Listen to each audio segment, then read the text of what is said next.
Welcome to the Bogosity podcast for the 20th of February 2011, the podcast that went forward in time 1 year and is now on the 20th of February 2012.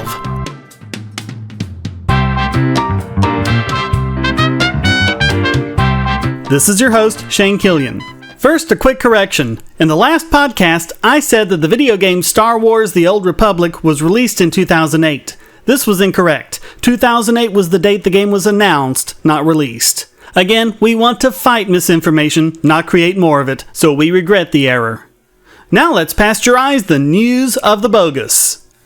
The FDA has won a 2-year battle to help keep you safe and protected from dangerous products by stopping the Amish from selling fresh milk. Daniel Allgaier has been selling his milk to satisfied, eager, and healthy customers for many years, but now the feds have stepped in and forced him to stop. After a 2-year sting operation, which included straw purchases of the milk and 5 a.m. surprise inspections, the FDA found his milk was unsafe because it wasn't pasteurized. But since Allgaier never claimed his milk was pasteurized, one wonders why it took them 2 years to figure this out. The judge in his case, Lawrence F. Stingel, said if Allgaier continued to sell his milk, he'd have to pay the FDA's costs of investigating and prosecuting him.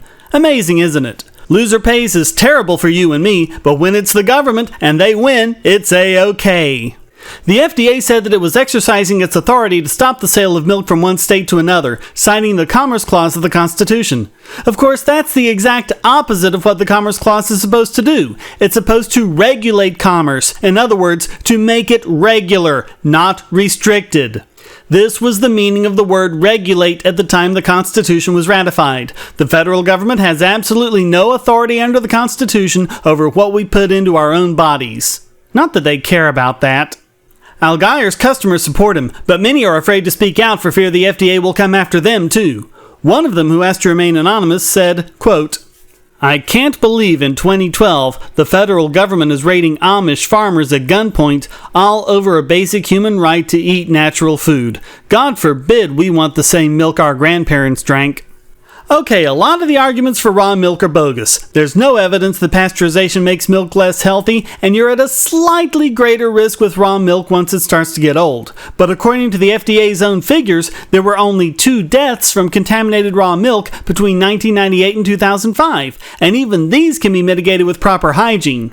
Plus, there are reasons for wanting raw milk other than drinking it, such as people who want to make homemade yogurt or cheese. The pasteurization process kills the bacteria required to make it properly, so if your milk is pasteurized, you have to get an active culture of these very same bacteria and introduce it into the milk. This makes it harder for people and farmers to compete with big dairy corporations, which gives us a clue as to what is really going on here. And no matter what, you should have the absolute right to put whatever you want into your own body. You are the one taking the risk, not mommy government. When the FDA told Allgaier that he couldn't sell the milk, he changed his business model. He instead sold his customers' share of the cows, entitling them to a portion of the proceeds. In other words, he was just giving them the milk that they owned outright. But Judge Stingel called it, quote, merely a subterfuge. So I guess the judge also thinks it's illegal to buy your own cow and get the milk directly from it. Does the Nanny state know no bounds? Judge Stingel also said, quote, the practical result of the arrangement is that consumers pay money to Mr. Allgaier and receive raw milk. Yes, it is. So what? It's their money, it's their bodies, it's their risk to take. And of course, we all know about the dangers of prohibition. If they can do it with milk, what can't they do it with?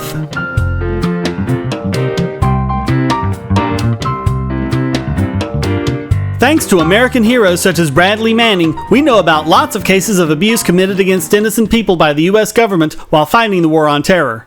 Unfortunately, these victims have been, for the most part, unable to find any remedy in the courts and by judges who are all too willing these days to shield politicians from accountability. After all, judges are just politicians in robes.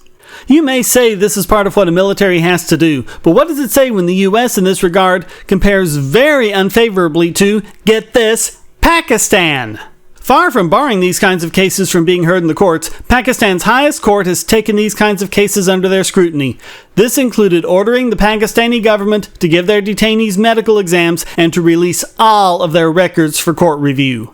Keep this in mind the next time some politician tells you how oppressive the regime is in Pakistan. It's no libertarian paradise, to be sure, but the thing that no one seems to want to do is to look at our own government. Can you imagine the courts ordering the CIA to turn over secret documents or to permit detainees to have their say in open court, when many of them have been held for more than 7 years without so much as being charged with a crime? Keep this in mind the next time the federal government tries to beat the war drums or engage in fear-mongering about terrorist nations. Listen carefully to what they accuse the other side of doing, and then see if our own country isn't doing the same thing.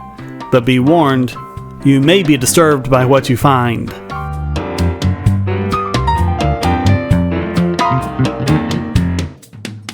One of the most important aspects of a free country are free and open elections.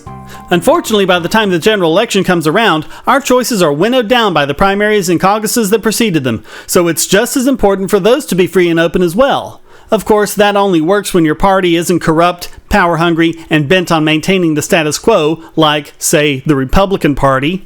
The Republican Party of Maine very quickly called Mitt Romney the winner of its 2012 caucuses, even though the margin between him and Ron Paul was less than 200 votes, and even though 15 to 20% of the votes haven't even been counted yet. For example, in Washington County, the caucuses were postponed for a week fearing a snowstorm. The county chair was assured by the state Republican Party that their votes would count, but even though they hadn't even voted by the time this podcast was recorded, the Maine Republican Party called the election and said that no further votes would be counted.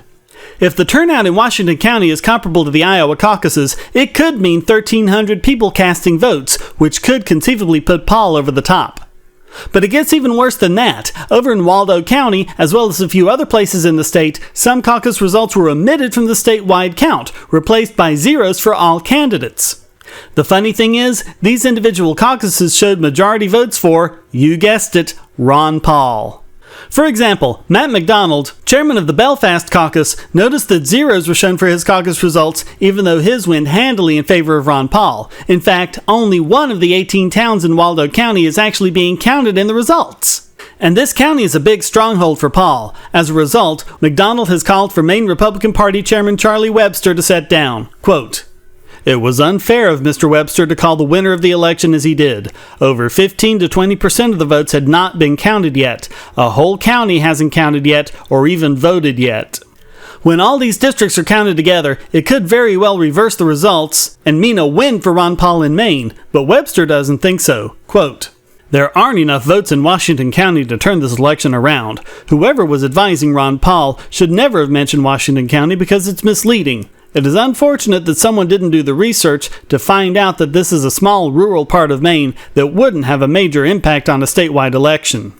But you know what? It doesn't matter whether or not it'll have an effect on who wins the caucuses. They still deserve to vote, and they still deserve to have their votes counted. If they don't, if anyone is denied this fundamental right through outright fraud, then we lose all justification to claim that we live in a free country where government gets its powers by the consent of the governed. As for the Republican Party, we're seeing now what we saw so clearly in 2008. The Republican Party is a corrupt organization that, from state level to the national, works to keep its power structure in place and safe from challengers. This is what Ron Paul and his supporters need to realize. Their goal should not be to work within the Republican Party. It should be to expose this corrupt, possibly even criminal organization for what it is and make sure it goes down. After Paul is prevented from being the nominee by hook or by crook, he and his supporters should abandon the Republican Party to being an obsolete, meaningless organization fated to either collapse under its own weight or wither into irrelevancy.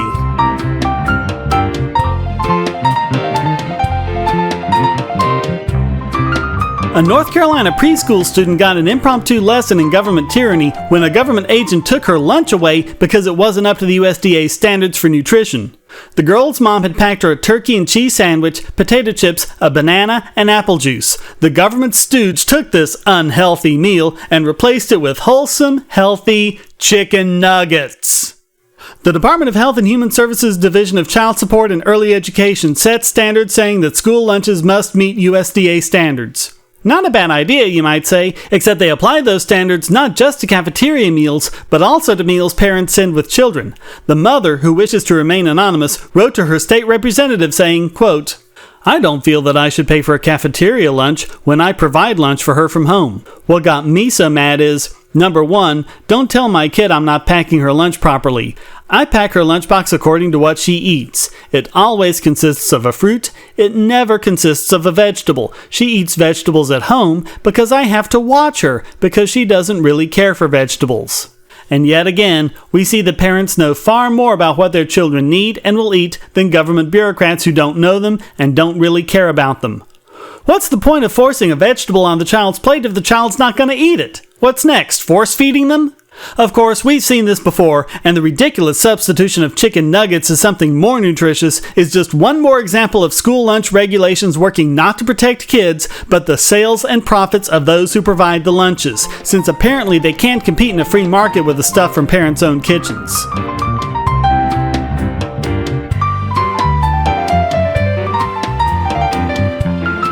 And now let's force feed double whoppers to this week's biggest Bogon emitter.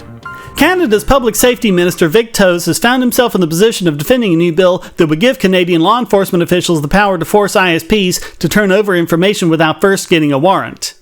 This includes names, unlisted phone numbers, IP addresses, locations, and transactions. The bill would also force them to provide back doors for police to come in whenever they want and spy on people's internet activity. Toews, who said only last September that the government had no plans to do exactly this, is now facing opposition from Canadians who actually like stuff like privacy and liberty and a government that minds its own business. Where he stepped over the line from bureaucratic apologist to outright Bogon flinger was when he said of one of the critics, quote, "He can either stand with us or with the child pornographers." Earlier remarks make it clear that Toews considers anyone in opposition to this as supporting child pornography and organized crime. How bogus can you get? He can't defend his terrible, tyrannical policy on intellectual grounds, so he has to demonize his opposition. Any of this sound familiar? If you're not with us, you're against us. If you're not doing anything wrong, you don't have anything to fear. We've discussed before on this podcast how dangerous this concept is, especially since many bureaucrats want to treat perfectly legitimate porn with adult actresses dressed as schoolgirls as child pornography. Or even innocuous searches that aren't even porn that could be taken out of context and used against someone. There is a very good reason for judicial review of these things. If you want to go after a child pornographer, all you have to do is get a court order. Of course, that means you actually have to have a reason to go after them. You can't just go on a fishing expedition, but that's the whole point. It's clear that Toews' response is just an excuse. He doesn't care about going after child pornographers. He just wants more power for himself so his office can intrude into people's private lives without oversight or accountability. And the fact that he actually resorted to saying that critics are supporters of child pornography is more than enough to make him this week's biggest Bogon emitter.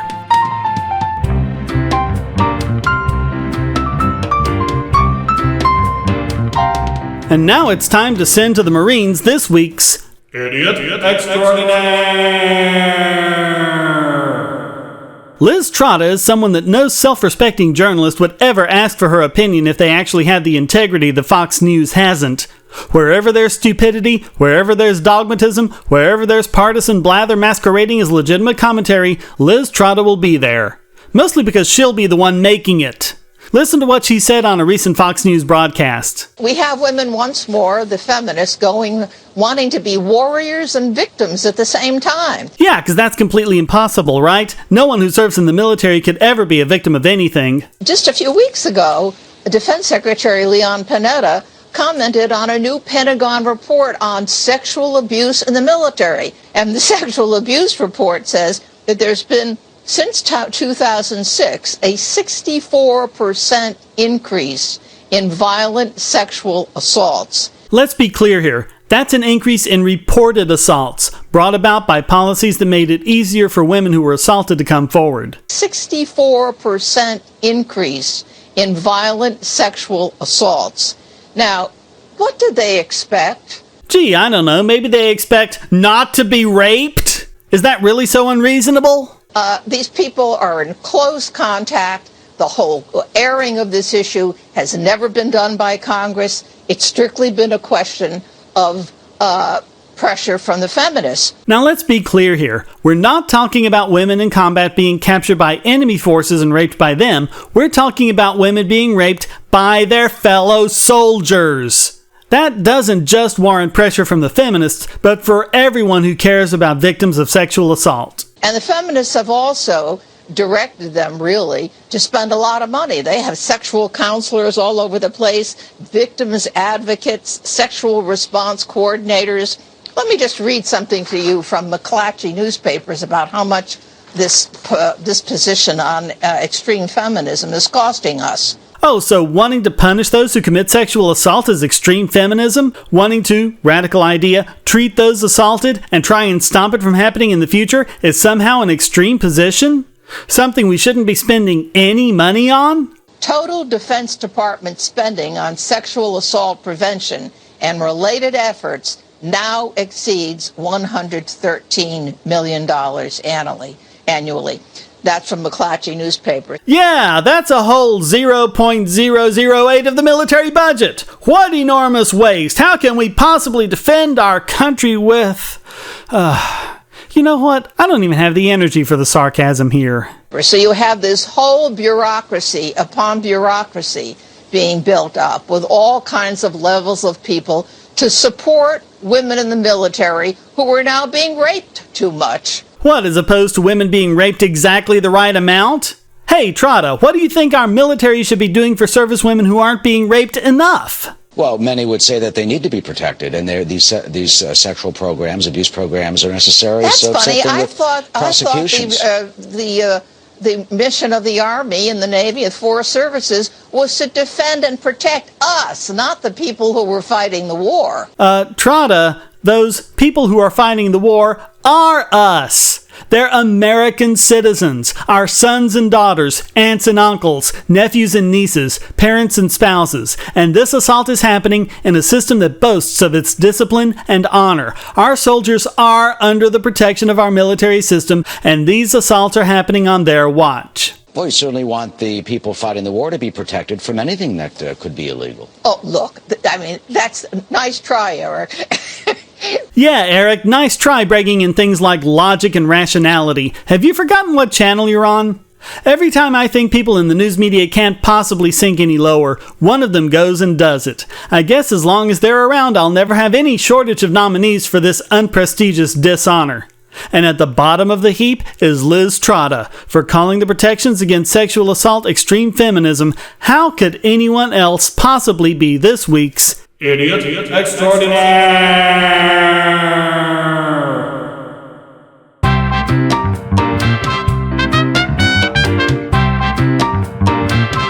Well, that wraps up this non-combative edition of the Bogosity podcast. Please visit the forums at Bogosity.tv, where you can read the show notes and participate in discussions about these subjects and anything else you like. And if you'd like to participate in the Bogosity podcast, you can send a question, statement, news article, or rant to podcast@Bogosity.tv. If you put it in an MP3 file, it just might get played in the podcast. Thank you for listening. Until next time, here's a quote from Will Rogers. The more you read and observe about this politics thing, you've got to admit that each party is worse than the other. The one that's out always looks the best. The Bogosity podcast is licensed under Creative Commons Attribution Non-Commercial No Derivatives 3.0 Unported License.